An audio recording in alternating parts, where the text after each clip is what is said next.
Bismillahirrahmanirrahim. Ikhwas sekalian, saudara-saudariku, salat tahajud seperti kami sampaikan di pertemuan lalu adalah salat yang sangat penting. Ingat, kalau di pertemuan lalu kami sampaikan 4 keutamaan tahajud, hari ini saya tambahkan 2 dan 3 yang lain langsung dari Al-Quran. Ya, kemarin saya sampaikan 4 hal. 1, masih ingat Quran surah ke-17 ayat 79 sampai dengan 81 itu, orang yang rajin tahajud akan mendapatkan 4 keutamaan yang tidak didapatkan oleh orang-orang yang tidak tahajud, sekalipun sholat fardunya begitu khusyuk. Di antum sholat fardu khusyuk, bagus, tapi nggak tahajud, nggak dapat 4 keutamaan itu. Ini sudah saya bahas panjang lebar di pertemuan lalu, saya hanya sebutkan cepat saja. 1, Allah akan mengangkat karir, pekerjaan atau aktivitasnya di tempat yang terbaik. Ya deh, jadi kalau antum misalnya pengusaha atau orang karir di kantor dan sebagainya, itu akan cenderung kemudian ditolong oleh Allah, diangkat ke tempat yang terbaik. Terbaik itu tidak harus puncak yang paling tinggi, direktur, tidak misalnya, tapi tempat yang bisa membuat nyaman hidup Anda, sholat bisa nyaman, bergaul juga nyaman, dan tenang kehidupannya. Mungkin level Anda nggak sampai puncak ya direktur utama, mungkin direktur 1, 2 gitu ya, tapi Anda dijauhkan dari hal-hal yang maksiat, dijauhkan, sholatnya enak, punya ruangan nyaman dan sebagainya. 2, Allah akan bimbing setiap ahli tahajud. Allah akan bimbing sehingga menjalani awal pekerjaannya dengan begitu mudah. Wa rabbi adkhilni mudkhala sidqin. Ya Allah, tolong bimbing saya supaya mengawali pekerjaan dengan cara yang benar. 3, awas hati-hati, Anda memang posisi tinggi, sekarang dapat proyek, apakah setiap yang dapat proyek menjalani pekerjaannya dengan benar? Belum tentu. Jangan tinggi-tinggi lah. Maaf ya, apakah orang tua yang sekarang menyekolahkan anaknya ke tempat belajar menjalani awalnya dengan benar? Hati-hati ya Bu ya, Pak. Bapak Ibu menyekolahkan anak dengan awal yang salah, maka memberikan jalan keburukan ketika dia belajar. Saya katakan, jangan pernah Anda masukkan anak Anda ke sekolah dengan menyogok. Bayar sekian supaya masuk, menyalahi aturan. Kalau awalnya sudah salah, bagaimana anak Anda bisa belajar dengan benar? Mustahil mendapatkan sesuatu yang tidak baik. Yang baik itu mustahil dapatkan. 3, wa akhrijni mukhrajaz sidqin. Allah berikan jalan keluar terbaik dari persoalan yang dirasakan. Di ahli tahajud itu setiap punya masalah, bukan nggak dapat masalah ya, bukan tidak bermasalah hidupnya. Dia mendapat ujian juga. Cuman sebelum diuji, diringankan masalahnya, sehingga seakan-akan nggak punya masalah. Padahal sama dengan yang lain, cuma saat akan dia lalui, Allah ringankan persoalannya sehingga mudah dilalui. Dan yang keempat ini yang hebat. Ya, waj'alni min ladunka sultanan nasira. Allah akan tolong langsung orang ini ketika ada lingkungan sekitar yang akan menyakiti atau menjahilinya. Kalau diisengi orang, diganggu orang dan sebagainya, ini orang-orang seperti ini langsung mendapatkan perlindungan dari Allah Subhanahu wa taala. Ada satu kali, ini kisah nyata, seorang saleh ahli tahajud, sampai saking ahli tahajudnya tidak ingin meninggal kebiasaan ini sangat nyata kisahnya dan tidak mengarang. Satu kali Pak, kemudian malam-malam dia perjalanan dengan rombongan.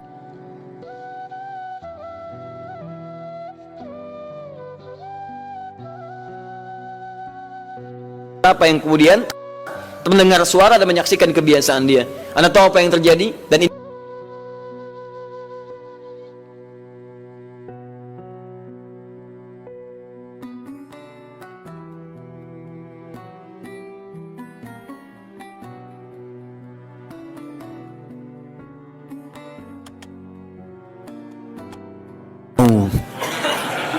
apa yang dilakukan?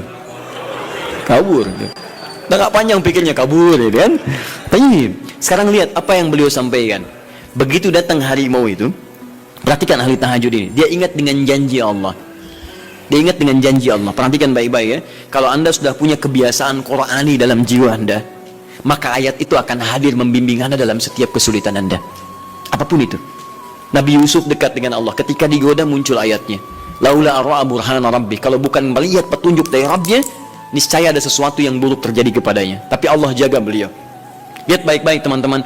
Begitu melompat harimau itu, kemudian dia katakan dalam jiwanya, lihat kalimatnya, ya khalqallah, hei makhluk Allah.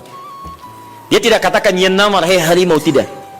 Kalau disebutkan harimaunya menunjuk pada zatnya, tapi dia lekatkan makhluk ini kepada penciptanya. Hei makhluk Allah, ya khalqallah, hei makhluk Allah, jika saya memang rizki yang telah Allah tetapkan untukmu pada saat ini, maka saya ridho untuk engkau makan, silakan, tidak ada masalah. Kalau Allah tetapkan saya sebagai rizki untukmu pada saat ini, silahkan. Tapi kalau saya bukan menjadi rizki yang telah Allah tetapkan untukmu pada saat ini, maka jangan coba-coba ganggu ibadahku hari ini. Lihat kalimatnya, bukan jangan makan aku. Ingat, bukan jangan makan aku. Jangan coba-coba ganggu ibadahku saat ini, atau aku akan mohonkan pada Allah penciptamu untuk menghancurkan engkau saat ini juga. Perhatikan, dia minta jangan ganggu tahajudnya, bukan jangan makan dirinya. Apa yang terjadi ketika dikaitkan dengan ayat perlindungan tentang tahajudnya, maka tiba-tiba harimau ini pergi meninggalkannya, mengaum sekali langsung pergi. Anda bisa bayangkan, bisa nggak malam-malam begitu Anda sholat, tiba-tiba ada nyamuk misalnya, kan banyak tuh. Begitu Anda mulai disengat oleh nyamuk, diambil, Anda katakan, hei nyamuk,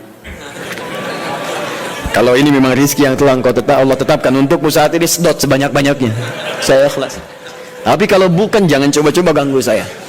Atau saya mohonkan kepada Allah pencipta untuk menghancurkan kau saat ini juga. Masya Allah. Kira-kira apa reaksi nyamuk? Makin banyak kayaknya. Coba cek. Berarti chemistry-nya harus lebih dibangun lagi. Tingkatkan. Itu waj'alni min ladunka sultanan nasara. Nah, maka teman-teman sekalian, dari 4 ini, kemudian Nabi menguatkan tentang itu sampai muncul ayat-ayat khusus dari Al-Quran untuk memberikan jaminan-jaminan. Ini tambahannya. Yang kelima, ini yang belum saya sampaikan pertemuan lalu.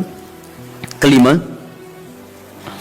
salat tahajud itu adalah kebiasaan ahli surga saat di dunia. Jadi kalau Anda ingin melihat ahli surga yang hadir di dunia, salah satunya lihat kebiasaan salat malamnya. Bukan nonton bola. Dan tidak dikalahkan oleh bola. Dia nggak peduli mau Kroasia menang 2-1 lawan Inggris, dia nggak peduli. Ya, mau Prancis menang 1-0 lawan Belgia, dia nggak peduli. Pokoknya terserah, yang penting juaranya Prancis misalnya, gitu kan? Tidak. Dia nggak peduli, mau siapapun nggak ada masalah. Dan tidak dikalahkan. Jadi kalau Anda ingin melihat kebiasaan ahli surga saat di dunia, lihat kebiasaan malamnya. Kalau dia bangun dan mengalahkan semua kebiasaan malam ahli dunia, maka itulah ahli surga. Salah satu kebiasaannya. Ya, kalau nanti turunan dari tahajud yang muncul, nanti saya terangkan. Yang berhasil tahajud, ciri-cirinya begini. Jadi jangan dilihat setiap yang malam sholat itu disebut ahli tahajud, belum tentu, ada ciri-cirinya. Tapi ciri yang pertama, yang melekat kuat, kelihatan nampak, pertama adalah ciri ahli surga, dia memiliki kecenderungan untuk sering bangun malam. Dalilnya Quran surah ke-51 ayat 15 sampai dengan ayat ke-17-nya. Innal muttaqina fi jannatin wa 'uyun, sungguh di antara orang takwa itu nanti akan ada yang mendapatkan hadiah taman surga. Apa keistimewaannya? Akhidhina ma atahum rabbuhum innahum kanu qabla dzalika muhsinin. Sungguh kebiasaan mereka itu saat di surga, keutamaan surga, taman surga ini, mereka akan langsung mendapatkan semua kenikmatannya dari Allah langsung. Kalau surga lain diberikan lewildanun mukhalladun, pelayan surga. Di kalau antum ikhwan oleh bidadari surga, yang akhwat oleh pangeran-pangeran surga. Ganteng cantiknya nggak usah dibayangkan, tak terlukiskan. Ada hurun in, ada seperti mutiara, ada seperti berlian, oh indah sekali. Dan kata Nabi, mala ainan ra'at wala udhun sami'at wala khatara ala qalbi bashar. Ya, nggak pernah dilihat di bumi. Dia mengantarkan bi aqwabi wa abariq wa ka'sin min ma'in, bawa gelas-gelas yang berleburan mutiara, emas dan sebagainya. Nggak seperti ini, nggak ada merek Akhir TV di sana nanti. Ya, semuanya indah. Tapi nggak terbayang. Tapi taman surga tidak. Allah langsung yang berikan tanpa perantara. Kun fayakun, gak usah dibayangkan, laisa kamitslihi syai', ada seketika. Tapi yang hebat, apa kebiasaan ini? Kata Al-Quran langsung, ini Allah yang mempersaksikan. Innahum kanu qabla dzalika muhsinin, mereka itu ahli ihsan saat di dunia. Ayat 17-nya, kanu qalila minal laili ma yahja'un. Mereka itu malamnya sedikit tidurnya. Jadi punya kebiasaan bangun malam. Jadi kalau Anda, ini cara memahami ayat itu begini. Cara memahami ayat seperti ini, jangan mencari orang lain. Anda sendiri yang menjadi bagian dari ayat itu. Jadi itu diinformasikan pada kita sebagai tawaran, kita mau nggak berniaga dengan ayat itu? Mau nggak menjadi bagian dari ahli surga itu? Jadi jangan sibuk mencari kebiasaan orang. Kenapa Anda tidak membiasakan diri jadi bagiannya? Ya, jadi coba cek dari keluarga.